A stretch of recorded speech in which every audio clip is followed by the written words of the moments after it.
Hello, you guys. So I'm going to be reading the Pillars of Ashoka to all of us. I'll also be going through and adding some notes. This PDF is also going to be available in the assignment.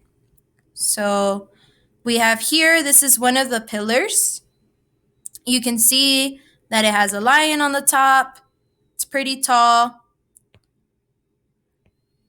The first section is a Buddhist king. What happens when a powerful ruler adopts a new religion that contradicts the life into which he was born? What about when this change occurs during the height of his rule, when things are pretty much going his way? How is it that information conveyed over a large geographical region with thousands of inhabitants? So this article kind of starts by giving us information by asking us questions. So we know we're going to be reading about a powerful ruler who has a new religion. And that religion is going to go against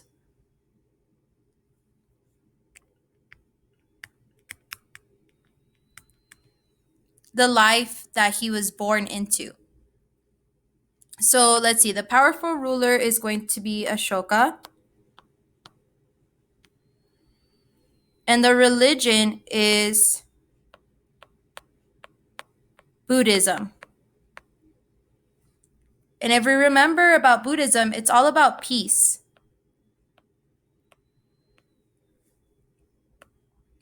Not war. It's about everybody coming together and being peaceful. So this ruler, this king, changes his religion to Buddhism. He used to be a Hindu. And he's changing his religion when he's starting to get a lot of power. And he wants to tell the people in his kingdom in India about his religion. He wants to tell them about Buddhism. So as we keep reading, we're going to see how he does that. King Ashoka, who many believe was an early convert to Buddhism, decided to solve these problems by erecting pillars that rose some 50 into the sky. So some 50 feet into the sky. The pillars were raised throughout the Magadha region in the north of India that had emerged as a center of the first Indian Empire, the Mauryan dynasty, from 320 to 185 BCE. Written on these pillars, intertwined with the message of Buddhist compassion, were the merits of King Ashoka. So, like I said, we're talking about this king. He had converted to Buddhism. And the way he's going to tell people about his religion is by creating these pillars that are over 50 feet into the sky. Most of them are in the north of India. And it's the center of this dynasty that's ruling. And then we're actually getting some information about what people wrote on these pillars. So they're telling us that there was messages about Buddhism and then the merits of the king. So his merits are his good deeds.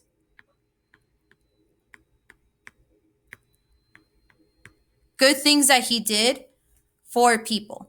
So he's adding in things about Buddhism and he's adding in things about himself.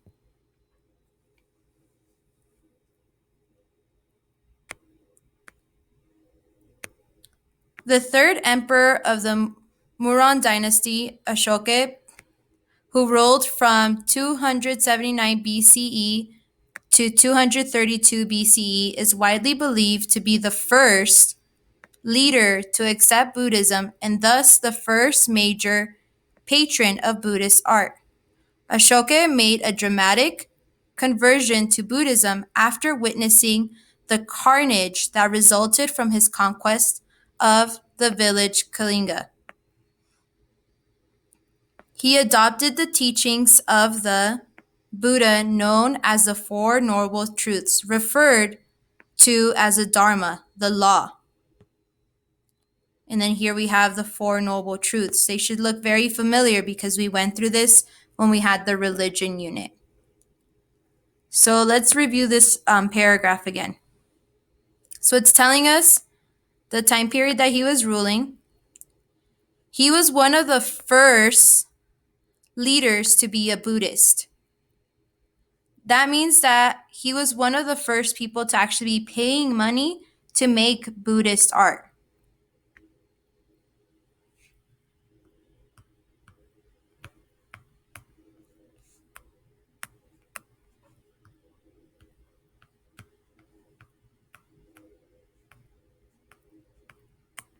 So he's supporting Buddhism by paying to have Buddhist art made, right? You have to pay to get all the materials, you have to pay the artist.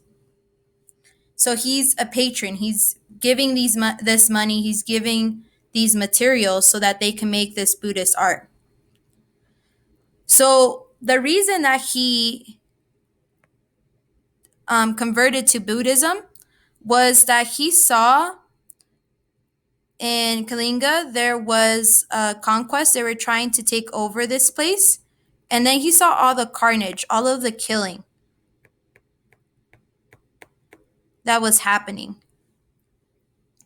And he realized that he didn't like it.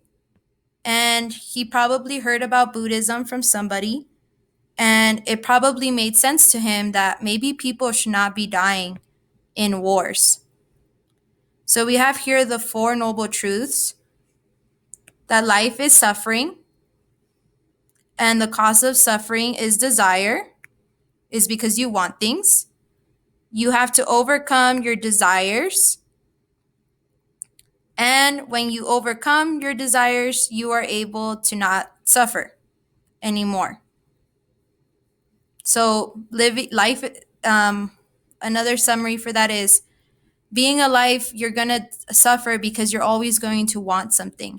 And if you can overcome that, if you can stop it, you'll stop your suffering because you're not going to be reborn anymore. You're going to stop being alive. You're going to end up going to nirvana. So let's keep reading. Individuals who come to fully understand the Four Noble Truths are able to achieve enlightenment, ending samsara, the endless cycle of birth and rebirth. Ashoka also pledged to follow the 6 cardinal perfections, which were codes of conduct created after the Buddha's death, providing instructions for the Buddhist practitioners to follow a compassionate Buddhist practice.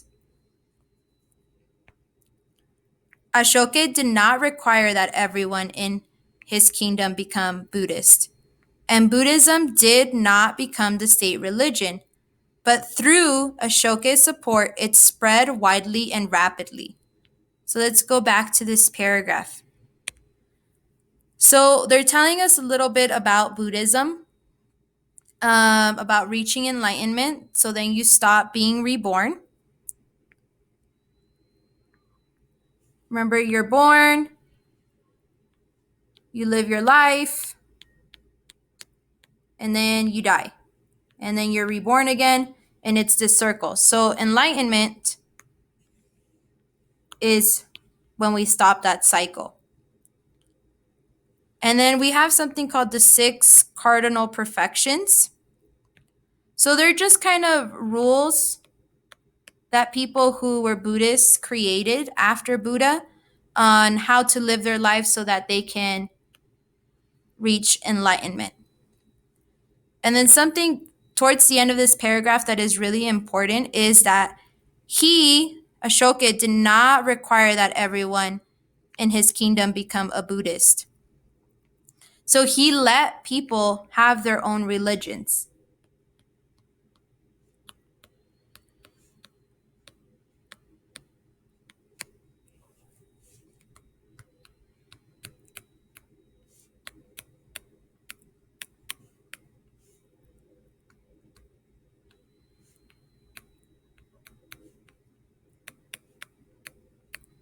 So even though he decided to not to become a Buddhist, he's not forcing other people to do it.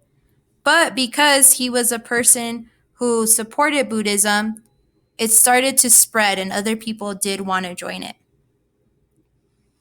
So now I'm going to move to the section about the pillars. Here we can see one of the pillars up close, the top part. So this is a lion. And here I think this is supposed to be the lotus flower.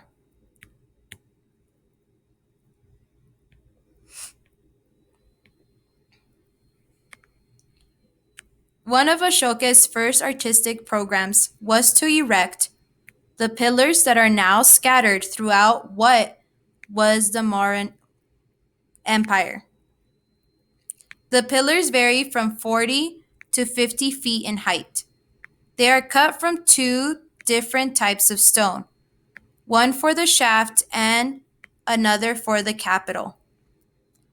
The shaft was almost always cut from a single piece of stone.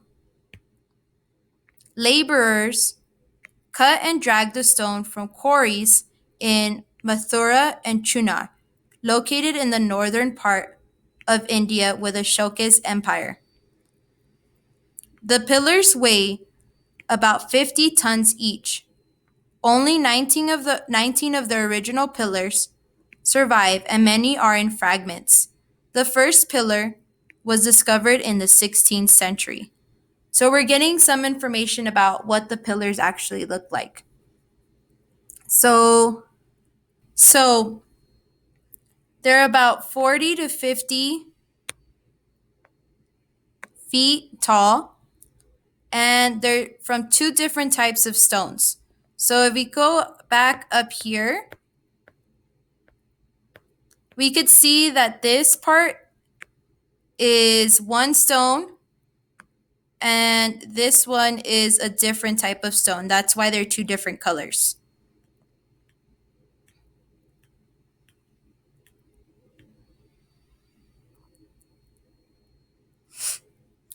And the place they would get these is from quarries. So that's pretty much a big hole where you would find different types of rock. So they would dig them up and take them to create the pillars. And only 19 of the original ones are still around today. So now let's go to the lotus and lion. The physical appearance of the pillars underscores the Buddhist doctrine. Most of the pillars were topped by sculptures of animals. Each pillar is also topped by an inverted lotus flower, which is the most pervasive symbol of Buddhism. A lotus flower rises from the muddy water to bloom unblemished on the surface, and thus the lotus became an analogy for the Buddhist practitioner of he or she, as he or she, living with the challenges of everyday life and the endless cycle of birth and rebirth, was able to achieve enlightenment, or the knowledge of how to be released from samsara through following the four noble truths. This flower and the animal that surmount it from the capital, the topmost part of a column, Most pillars are topped with a single lion or a bull in either seated or standing positions. The Buddha was born into the Shakya or lion clan. The lion in many cultures also indicates royalty or leadership. The animals are always in the round and carved from a single piece of stone. So we're getting more information about these pillars. Um, so it's telling us that these pillars are supposed to represent Buddhism, and that at the very top, most of them have an animal and the lotus flower. And then they tell us a little bit what the lotus flower is supposed to represent. So it's supposed to represent a person becoming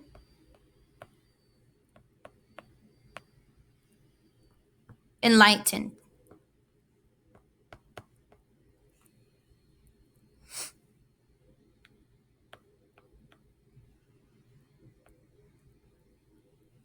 So it's supposed to represent like a flower blooms and it opens up and it becomes beautiful. So it's supposed to represent the journey of,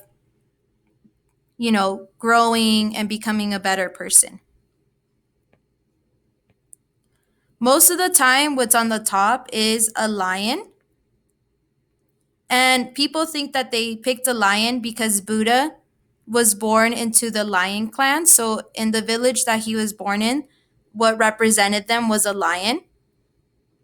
But a lion also represents royalty or leadership, which makes sense because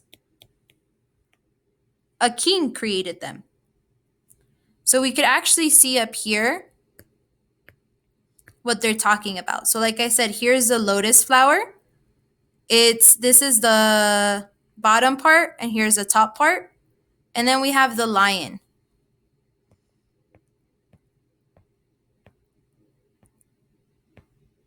So here we're going to read and talk about what he was writing on those pillars. So we have the edicts. Some pillars had edicts, proclamations inscribed upon them. The edicts were translated in the 1830s. Since the 17th century, 150 Ashokan edicts have been found carved into the face of rocks and cave walls, as well as the pillars, all of which served to mark his kingdom, which stretched across northern India and south to below the central Deccan Plateau and in areas now known as Nepal, Pakistan, Bangladesh, and Afghanistan. The rocks and pillars were placed along trade routes and in border cities where the edicts would be read by the largest number of people possible. They were also erected at pilgrimage sites such as the Bodh Gaya, the place of Buddha's enlightenment, and Sarnath, the site of his first sermon, and Sanchi, where the Matstupa, the great stupa of Sanchi, is located. A stupa is a burial mound for an esteemed person. When the Buddha died, he was cremated, and his ashes were divided and buried into several stupas. These stupas became pilgrimage sites for Buddhist practitioners. So it's telling us a little bit about the history of where these pillars are. So let's imagine a map.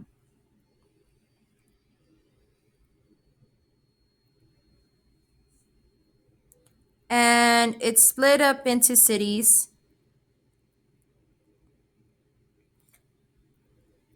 And he built his pillars in between the cities and on the trade routes. So let's say there's an area here and they travel to trade here. And then from here, they travel over here.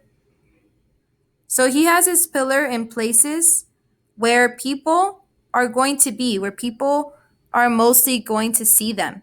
He also has them in pilgrimage sites, so places people go to visit to see religious things. So let's say that is where Buddha became enlightened. He's going to have his pillars in places on the way there. That is because he wants the most amount of people to see the pillars and read them and read what they have to say.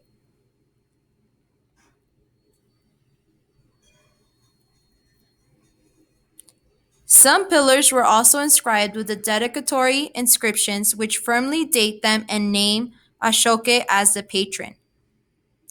The, the script was Brahmi, the language from which all edict language developed.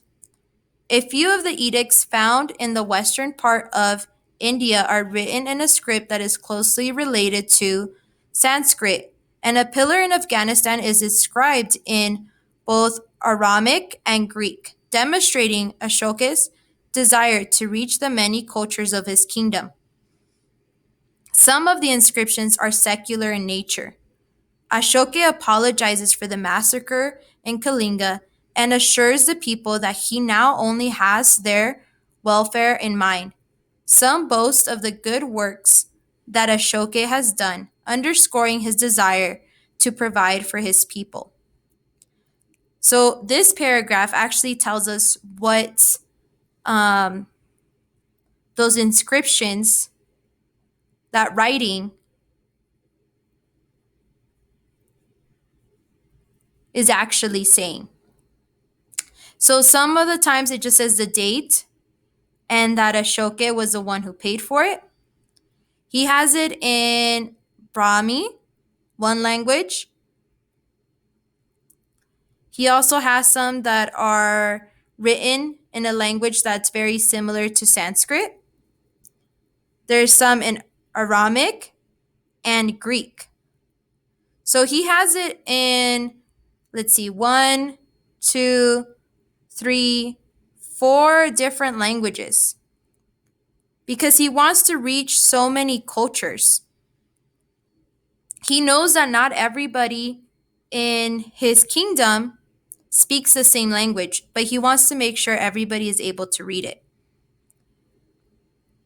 And some of the inscriptions are not about Buddhism. They're about Ashoka apologizing for that battle in Kalinga where he saw so many people die. That's what a massacre is when a lot of people get killed.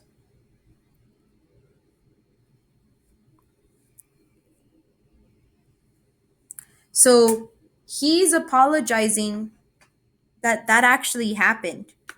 And he wants to tell people that he's doing good things now, that all he cares about is to provide for them. He doesn't want to kill anybody anymore.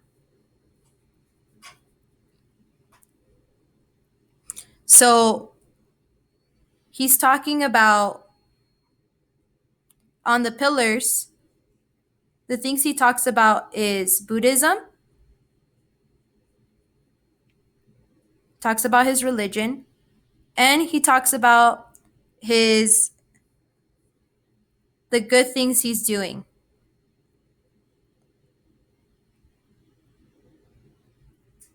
And him apologizing. He's saying he's sorry that he wished it didn't happen. Now we're going to read about the Hanayan period. Here we see a pillar. We can see that here is,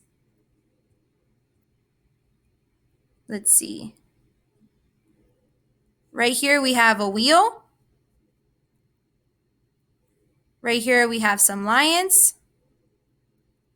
Here we have the lotus flower.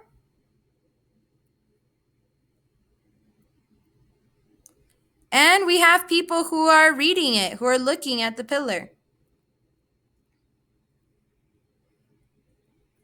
The pillars and the stupas were created in the Hanayan lesser vehicle period. Hanayan is the first stage of Buddhism, roughly dated from the 6th to the 1st century BCE, in which no images of the Buddha were made. The memory of the historical Buddha and his teachings was enough to sustain the practitioners. But several symbols became popular as stand-ins for the human likeness of the Buddha. The lotus, as noted above, is one. The lion, which is typically seen on the Ashokan pillars, is another. The wheel, chakra, is a symbol of both samsara, the endless cycle of birth and rebirth, and the dharma, the Four Noble Truths. So the pillars actually have no Buddha. They never show a picture of how we know Buddha now, where he's sitting down, right? Where he's like crisscross. There is no picture of Buddha. What we do have is the wheel, which represents, right, like being born, being alive, dying, and then it happening over and over again. We have the lion that represents maybe where Buddha was born, but it also represents royalty. And we have the lotus flower, which represents becoming enlightened, opening up like a flower and learning about Buddhism. But there's never any image of Buddha. So why a pillar? Why did he decide to make pillars? There are a few hypotheses about why Ashoka used the pillar as a means for communicating his Buddhist message. It is quite possible that Persian artists came to Ashoka's empire in search of work, bringing with them the form of the pillar, which was common in Persian art. But it's also likely that Ashoka chose the pillar because it was already an established Indian art form. In both Buddhism and Hinduism, the pillar symbolizes the axis mundi, the axis on which the world spins. So why did he decide to have a pillar? They have hypotheses. These are a theory, an idea. They're not for sure. They might never find out the answer, but they have ideas about what they think it could be. They think it might be artists from Persian artists who told him about that type of art, or it could just be that in Indian art, they already use the pillar a lot, and it represents the axis mundi. So it's the axis in which the world spins. So we have the earth here. I'm going to color it in a little bit so it could look nice. We have all the water. So we know that the world spins round and round, and they have the pillar as a way to represent from where the earth is spinning. So it's just a way to represent that this is the center of the earth. It's not really, but it's a symbol.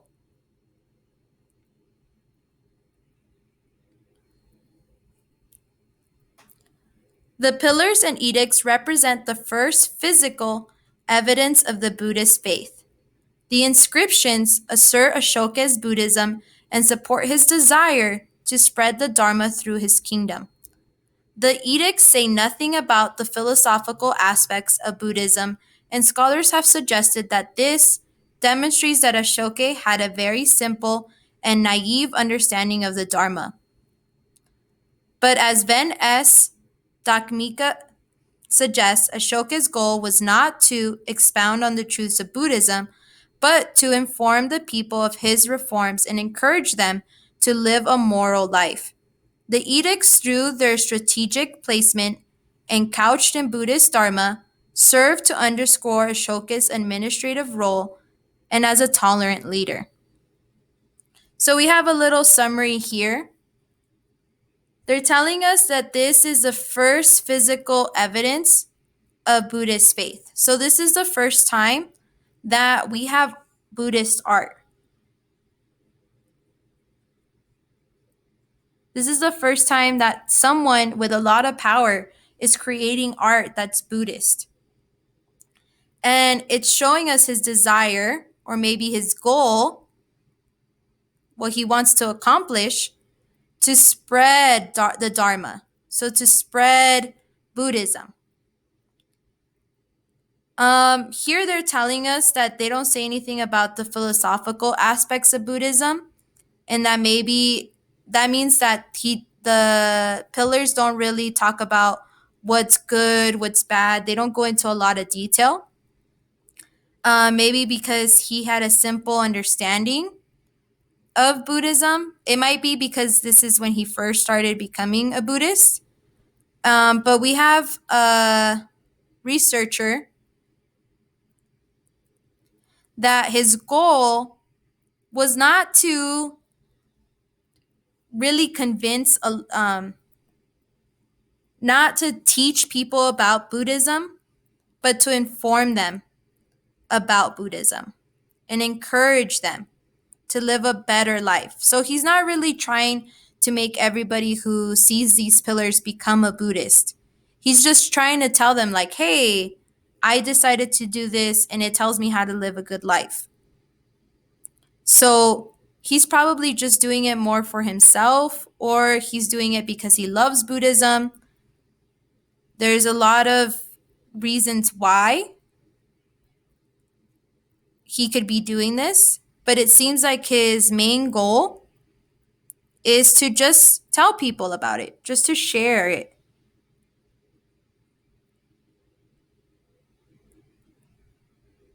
And if they decide to become a Buddhist, that's great. If they decide not to do it, he just hopes that they still decide to be good people.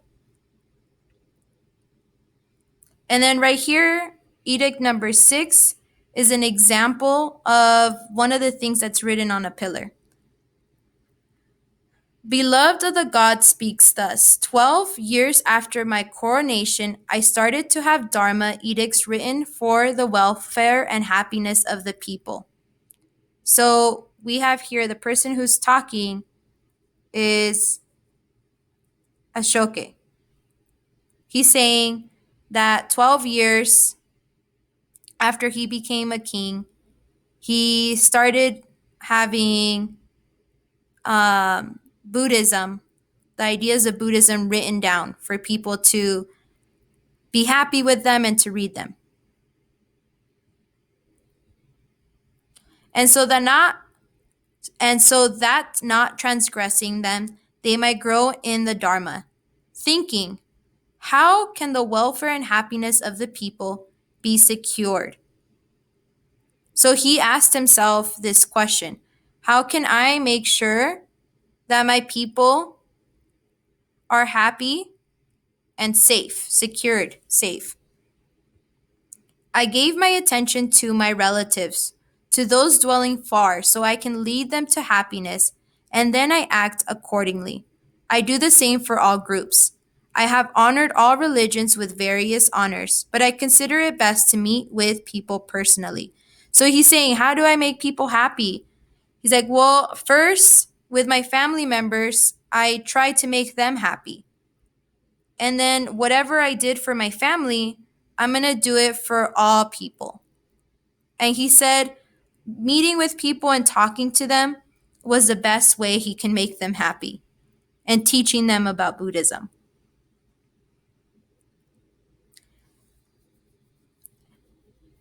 And here we have a little thing by a doctor, another researcher.